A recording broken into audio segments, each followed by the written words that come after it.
হাবড়া টুনিঘাটা মণ্ডলপাড়ায় দম্পতি খুনকাণ্ডে মেয়ে জামাই সহ আরও একজনকে যাবজ্জীবন সাজা ঘোষণা করল বারাসাত জেলা আদালত। 2020 সালের 15ই সেপ্টেম্বর নিজের বাড়িতেই রাতে খুন হয় প্রাক্তন সেনাকর্মী রামকৃষ্ণ মণ্ডল এবং তার স্ত্রী লীলা রানী।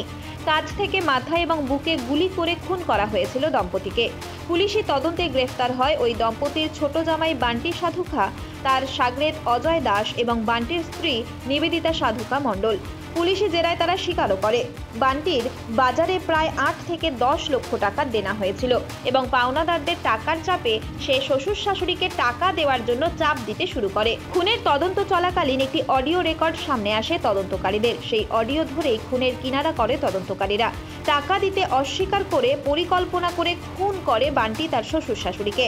সমস্ত সাক্ষ্য প্রমাণের ভিত্তিতে বান্টি, অজয় এবং নিবেদিতাকে দোষী সাব্যস্ত করে বারাসাত জেলা আদালত। সোমবার তিনজনেরই যাবজ্জীবন কারাদণ্ড দিলেন বারাসাত এডিজি 5th আদালত। বান্টি, নিবেদিতা ও অজয়কে 5,000 টাকা জরিমানা অনাদায়ে আরও 6 মাসের জেলের নির্দেশ দেন। পয়েন্টের হিয়ারিং ছিল, সেন্টেন্স দিল আজকে প্রত্যেকের যাবজ্জীবন। এবং অজয়ের ক্ষেত্রে যেহেতু আর্মস অ্যাক্ট ছিল, ওই আর্মস অ্যাক্ট অনুযায়ী 25-এ 3 বছর আর 27-এ 5 বছর, আর এদের টোটাল সবার 5,000 টাকা করে ফাইন হয়েছে, অনাদায়ে আরও 6 মাসের জেল হবে।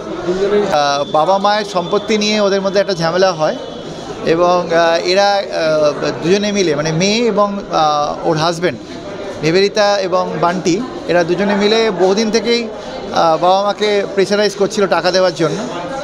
তো কারণ এদের বাজারে মার্কেটে অনেক লোন হয়েছিল 7 লাখ টাকার ওপরে। তো মা বাবা দিতে চায়নি, প্রথমে কোনোভাবে দিতে চায়নি। তখন তাদের পক্ষে এদেরকে আবার জল পোড়া নিয়ে এসে জলের মধ্যে মিশিয়ে খাইয়ে এদের বশ করার চেষ্টা করেছিল, সেটাও কাজে দেয়নি।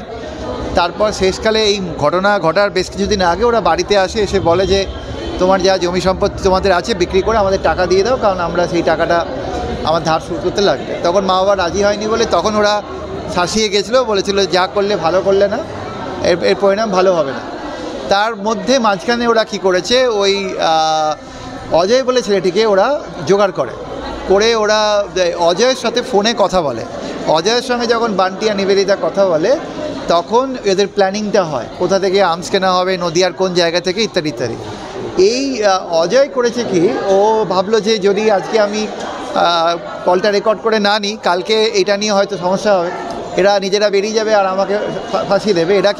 অজয় কী করেছে, ওর মোবাইলের মধ্যে ওই 3 জনের কথোপকথনটাকে রেকর্ডিং করেছে এবং এই রেকর্ডিংটাই কিন্তু আলটিমেটলি আমাদের এদের এগেনস্টে যেটা এদের কাল হলো, মানে এদের ক্র্যাক করতে সুবিধা হলো। এবং এই 3 জনেরই ভয়েস কিন্তু ম্যাচ করে গেছে ওই রেকর্ডেড কল। সেখান থেকে বোঝা গেল যে এরা মার্ডারের আগে কোথা থেকে আর্মস কিনবে, কত টাকায় আর্মস কিনবে, 50,000 দিয়ে নদিয়ার একটা জায়গা থেকে কিনে আনা হবে, কোন জায়গা থেকে কিনা হবে ডিটেলসে বলেছে। এবং সেইটা দিয়ে আমি মামলা শুরু করেছি। মোট আমাদের আয়ও নিয়ে 26 জন উইটনেস এক্সামিন করা হয়েছে এবং তার মধ্যে থেকে ডিএনএ এক্সপার্ট ছিল, আরও অনেকে ছিল। অজয়ের সঙ্গে যে গুলিটা অজয় রিভলভার থেকে হয়েছিল, কারণ 2টো গুলি ভেদ করে গিয়ে পিওতে পড়েছিল। গুলি দুটো রিকভার করার পর ব্যালিস্টিক্যালি গুলিগুলো ওই অজয়ের থেকে পাওয়া আর্মসের সাথে মিলে গেছে।